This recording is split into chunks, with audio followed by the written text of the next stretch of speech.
Šajā video es parādīšu, kā nostiprināt pavadienu. Tad pavadiens ir nogriezts, ieveram lāpāmajā adatiņā.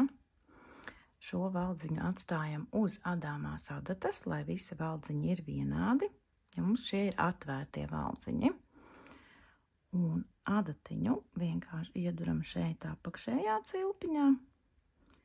Šeit ir cilpiņa, izvelkam cauri, tā kā aiztaisam, aizšujam ar mezgliņu, ja?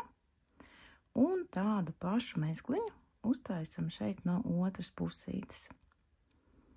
Ieveram un aizšujam ar mezgliņu.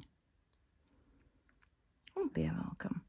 Un šis ir tāds ļoti stingrs stiprinājums, pēc tam atsevišķi vairs nekur diegu nevajadzēs slēpt, vienkārši varēs šeit skaisti nogriezt.